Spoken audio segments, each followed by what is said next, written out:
Hallelujah, praise the lord. ಈ ಸಮಯದಲ್ಲಿ ನಾವು ವಾಕ್ಯಕ್ಕಾಗಿ ಹೋಗೋಣ ಪ್ರಿಯರೇ. ದೇವರಿಗೆ ನಾನು ಸ್ತೋತ್ರ ಸಲ್ಲಿಸ್ತೀನಿ.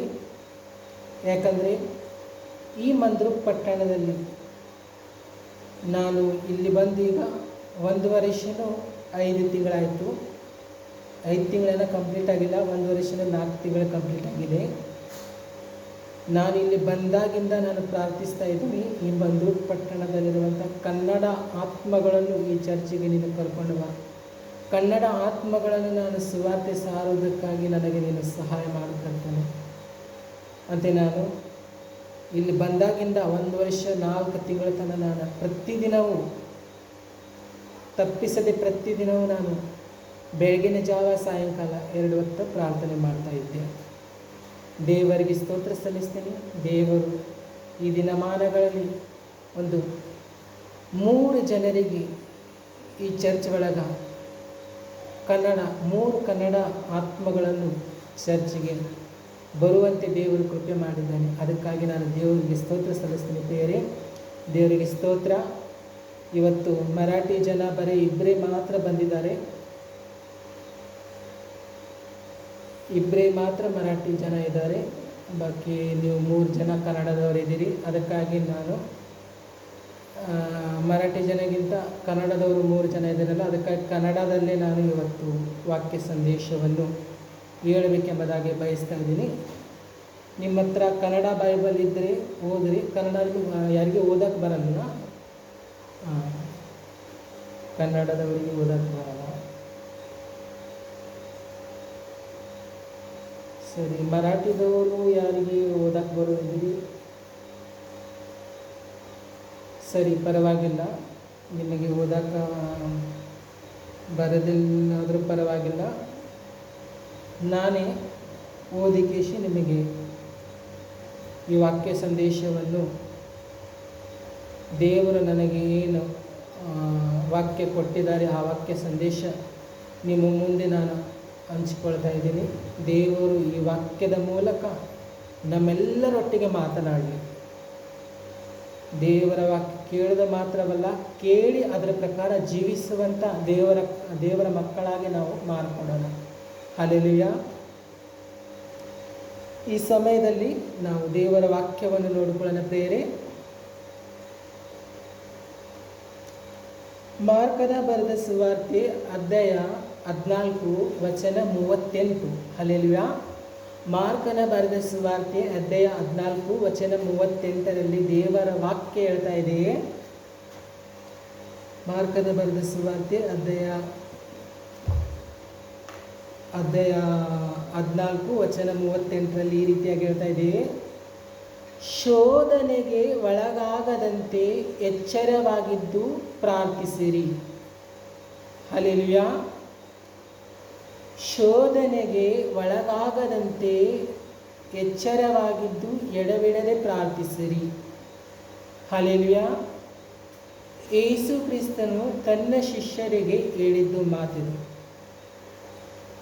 ಆ ದಿನಮಾನಗಳಲ್ಲಿ ಯೇಸು ಕ್ರಿಸ್ತನು ತನ್ನ ಶಿಷ್ಯರಿಗೆ ಹೇಳಿದ ಮಾತು, ಅದೇ ದೇವರು ಇವತ್ತು ಈ ವಾಕ್ಯದ ಮೂಲಕ ನಮಗೆ ಹೇಳ್ತಾ ಇದ್ದಾರೆ. ಈ ವಾಕ್ಯದ ಮೂಲಕ ದೇವರು ನಮಗೆ ಏನು ಹೇಳ್ತಾ ಇದ್ದಾರೆ ಅಂದರೆ, ಶೋಧನೆಗೆ ಒಳಗಾಗದಂತೆ ಎಚ್ಚರವಾಗಿದ್ದು ಪ್ರಾರ್ಥಿಸಿರಿ. ಹಲ್ಲೆಲೂಯಾ. ನಾವು ಶೋಧನೆಗೆ ಒಳಗಾಗಬಾರ್ದಂದ್ರೆ ನಾವು ಏನು ಮಾಡಬೇಕು ಪ್ರಿಯರೇ? ಶೋಧನೆಗೆ ನಾವು ಒಳಗಾಗಬಾರದಂದ್ರೆ ನಾವು ಏನು ಮಾಡಬೇಕು? ಪ್ರಾರ್ಥನೆ ಮಾಡಬೇಕು. ಹಲ್ಲೆಲೂಯಾ. ನಾವು ಶೋಧನೆಗೆ ಒಳಗಾಗಬಾರ್ದಂದ್ರೆ ನಾವು ಪ್ರಾರ್ಥನೆ ಮಾಡಬೇಕು. ದೇವರ ವಾಕ್ಯ ಅದೇ ಹೇಳ್ತಾ ಇದೆ. ಶೋಧನೆಗೆ ಒಳಗಾಗದಂತೆ ಎಚ್ಚರವಾಗಿದ್ದು ಎಡಬಿಡದೆ ಪ್ರಾರ್ಥಿಸಿರಿ. ಅಂದರೆ ಈ ವಾಕ್ಯದಲ್ಲಿ ನೋಡಬೇಕಾದ್ರೆ ಪ್ರಾರ್ಥಿಸುವವರ ಜೀವಿತದಲ್ಲಿ ಶೋಧನೆ ಬರುವುದಿಲ್ಲ. ಹಲ್ಲೆಲೂಯಾ. ಅದಕ್ಕೆ ಈ ವಾಕ್ಯ ಏನು ಹೇಳ್ತಾ ಇದೆ? ಶೋಧನೆಗೆ ಒಳಗಾಗದಂತೆ ಎಚ್ಚರವಾಗಿದ್ದು ಎಡಬಿಡದೆ ಪ್ರಾರ್ಥಿಸಿರಿ. ಹಲ್ಲೆಲೂಯಾ. ಹಂಗಾದರೆ ಶೋಧನೆ ಅಂದರೆ ಏನು? ಹಲ್ಲೆಲೂಯಾ. ಯಾರಿಗಾರ ಗೊತ್ತಿದೆ ಶೋಧನೆ ಅಂದರೆ? ಪರವಾಗಿಲ್ಲ, ನಾನು ಹೇಳ್ತೀನಿ. ಶೋಧನೆ ಅಂದರೆ ಕಷ್ಟಗಳು, ಸಂಕಟಗಳು, ಸೋಲುಗಳು, ಪ್ರತಿಯೊಂದೊಂದು ಕೆಲಸ ಕಾರ್ಯಗಳಲ್ಲಿ ಸೋಲು ಕಾಣೋದು, ಕಷ್ಟಗಳು ಕಾಣೋದು, ಕಣ್ಣೀರು ಕಾಣೋದು, ನಿರಾಶೆ ಕಾಣೋದು, ಹಿಂಸೆ ಮಾಡೋದು. ನಮ್ಮ ಜೀವಿತದಲ್ಲಿ ಯಾರೊಬ್ಬರು ಹಿಂಸೆ ಮಾಡಿದ್ರೆ ಅದೊಂದು ಶೋಧನೆ. ನಮಗೆ ಕಷ್ಟ, ಸಂಕಟ, ಕಣ್ಣೀರು ಇದೆಲ್ಲ ಶೋಧನೆ ಪ್ರಿಯರೇ.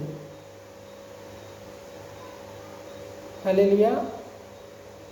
ಶೋಧನೆ ಅಂದರೆ ಕಷ್ಟ, ಸಂಕಟ,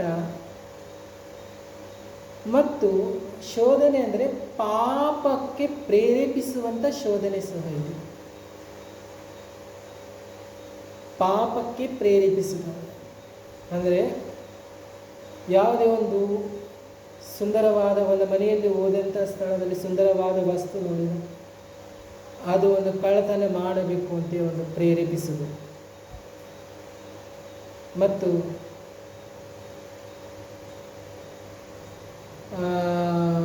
ಯಾವ್ದರ ಒಂದು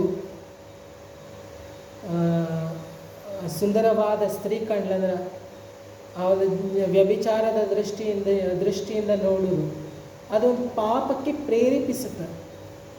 ವ್ಯಭಿಚಾರದ ದೃಷ್ಟಿಯಿಂದ ನೋಡುವುದಾಗಲಿ, ಕೆಟ್ಟ ದೃಷ್ಟಿಯಿಂದ ನೋಡುವುದಾಗಲಿ, ಇವೆಲ್ಲ ಪಾಪಕ್ಕೆ ಪ್ರೇರೇಪಿಸುವಂಥ ಇದು ಒಂದು ಶೋಧನೆ. ಆ ಪಾಪದಲ್ಲಿ ಬಿದ್ದು ಹೋಗದಂತೆ, ಆ ಕಳ್ಳತನದಲ್ಲಿ ಬಿದ್ದು ಹೋಗದಂತೆ, ಆ ಕುಡುಕತನದಲ್ಲಿ ಬಿದ್ದು ಹೋಗದಂತೆ, ಆ ಜಾರತ್ವದಲ್ಲಿ ಬಿದ್ದು ಹೋಗದಂತೆ, ಆ ವ್ಯಭಿಚಾರದಲ್ಲಿ ನಾವು ಬಿದ್ದು ಹೋಗದಂತೆ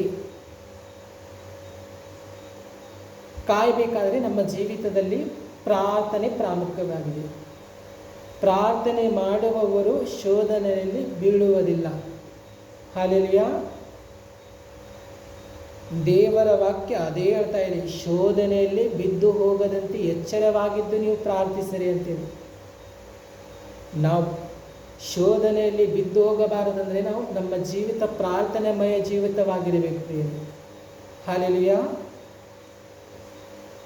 ಅದೇ ರೀತಿಯಾಗಿ ಯೇಸು ಕ್ರಿಸ್ತನು ಸಹ ತನ್ನ ಜೀವಿತ ಪ್ರಾರ್ಥನೆಯಲ್ಲೇ ಕಳೀತಾ ಇದ್ದನು ಪ್ರಿಯರೇ. ಯಾರಿಗಾದರೂ ಗೊತ್ತಿದೆ ಯೇಸು ಕ್ರಿಸ್ತನ ಪ್ರಾರ್ಥನೆಯಲ್ಲಿ ತನ್ನ ಜೀವಿತವನ್ನು ಕಳೆದಿದ್ದು? ಪರವಾಗಿಲ್ಲ, ನೀವೆಲ್ಲರೂ ಹೊಸ್ತಾಗಿ ಇದ್ದೀರಿ, ಹೊಸ್ತಾಗಿ ದೇವರನ್ನು ನಂಬಿಕೊಂಡಿರ್ತಕ್ಕಂಥದ್ದು ಜನರು. ನಾವು ದೇವರ ವಾಕ್ಯದ ಮೂಲಕ ನೋಡಿಕೊಳ್ಳೋಣ. ಲೂಕ 6ನೇ ಅಧ್ಯಾಯ 12ನೇ ವಚನ. ಲೂಕ 6ನೇ ಅಧ್ಯಾಯ 12ನೇ ವಚನ. ಯೇಸು ಕ್ರಿಸ್ತನು ಪ್ರಾರ್ಥನೆಯಲ್ಲೇ ಸಮಯ ಕಳೆದಿದ್ದು. ಲೂಕ 6:12.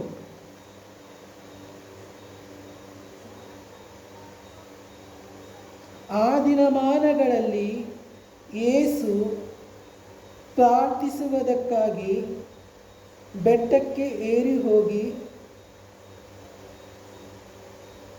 ಪ್ರಾರ್ಥನೆಯಲ್ಲೇ ಸಮಯ ಕಳೆದನು. ಹಲ್ಲೆಲೂಯಾ. ಲೂಕ 6ನೇ ಅಧ್ಯಾಯ 12ನೇ ವಚನದಲ್ಲಿ ಈ ರೀತಿಯಾಗಿ ಹೇಳ್ತಾ ಇದೆ, ಆ ದಿನಮಾನಗಳಲ್ಲಿ ಯೇಸು ಪ್ರಾರ್ಥಿಸಲು ಬೆಟ್ಟಕ್ಕೆ ಏರಿ ಹೋಗಿ ಪ್ರಾರ್ಥಿಸುವುದರಲ್ಲೇ ಕಳೆದನು. ಹಲ್ಲೆಲೂಯಾ. ದೇವರ ವಾಕ್ಯ ಏನೇ ಹೇಳ್ತಾ ಇದೆ ಇಲ್ಲಿ? ಲೂಕ 6:12ರಲ್ಲಿ ಆ ದಿನಮಾನಗಳಲ್ಲಿ ಯೇಸು ಬೆಟ್ಟಕ್ಕೆ, ಆ ದಿನಮಾನಗಳಲ್ಲಿ ಯೇಸು ಪ್ರಾರ್ಥಿಸಲು, ಆ ದಿನಮಾನಗಳಲ್ಲಿ ಯೇಸು ಪ್ರಾರ್ಥಿಸಲು ಬೆಟ್ಟಕ್ಕೆ ಏರಿ ಹೋಗಿ ರಾತ್ರಿಯೆಲ್ಲ ಪ್ರಾರ್ಥನೆಯಲ್ಲೇ ಕಳೆದನು ಅಂತೇಳಿ. ಆ ದಿನಮಾನಗಳಲ್ಲಿ ಅಂದರೆ ಯಾವ ದಿನ? ಆ ದಿನಮಾನಗಳಲ್ಲಿ ಅಂತೇಳಿ ಬರೆಯಲ್ಪಟ್ಟಿದೆ. ಆ ದಿನಮಾನಗಳಲ್ಲಿ ಅಂದರೆ ಆ ದಿನಮಾನಗಳಲ್ಲಿ ಅಂದರೆ ಯೇಸು ಕ್ರಿಸ್ತನು ನಮ್ಮ ಹಾಗೆ ಶರೀರ ರೂಪ ಧರಿಸಿಕೊಂಡು ಬಂದಿರತಕ್ಕಂಥ ಮತ್ತು ಯೇಸು ಕ್ರಿಸ್ತನು ನಮ್ಮ ಹಾಗೆ ಶರೀರದಲ್ಲಿ ಜೀವಿಸ್ತಾ ಇದ್ದನ. ಆ ದಿನಗಳಲ್ಲಿ ಯೇಸು ಕ್ರಿಸ್ತನು ಈ ಭೂಮಿ ಮ್ಯಾಗ ನಮ್ಮಂಥ ಶರೀರ ಧರಿಸಿಕೊಂಡು ಈ ಭೂಮಿ ಮ್ಯಾಗಿದ್ರಲ್ಲ ಆ ದಿನಗಳಲ್ಲಿ ನಮ್ಮಂತೆ ನರಮನುಷ್ಯನಾಗಿ ಬಂದು ನಮ್ಮ ಹಾಗೆ ಶರೀರವನ್ನು ಧರಿಸಿಕೊಂಡು ಮನುಷ್ಯರಂತೆ ಜೀವಿಸಿದರಲ್ಲ ಆ ದಿನಗಳಲ್ಲಿ ಯೇಸು ಪ್ರಾರ್ಥಿಸಲು ಬೆಟ್ಟಕ್ಕೆ ಏರಿ ಹೋಗಿ ರಾತ್ರಿಯೆಲ್ಲ ಪ್ರಾರ್ಥನೆಯಲ್ಲೇ ಕಳೆದನು. ದೇವರ ವಾಕ್ಯ ಹೇಳ್ತಾನೆ, ರಾತ್ರಿಯೆಲ್ಲ ಪ್ರಾರ್ಥನೆಯಲ್ಲೇ ಕಳೆದನು ಯೇಸು ಕ್ರಿಸ್ತನು. ನಮ್ಮ ಪ್ರಾರ್ಥನೆ ಜೀವಿತ ಹೇಗಿದೆ ಪ್ರಿಯರೇ? ನಮ್ಮ ಪ್ರಾರ್ಥನೆ ಜೀವಿತ ಹೇಗಿದೆ? ಭಾಳ ಒಂದು ಅರ್ಧ ತಾಸು ಪ್ರಾರ್ಥನೆ ಮಾಡೋದು, ಇಲ್ಲಾರ 1 ತಾಸು ಪ್ರಾರ್ಥನೆ ಮಾಡೋದು,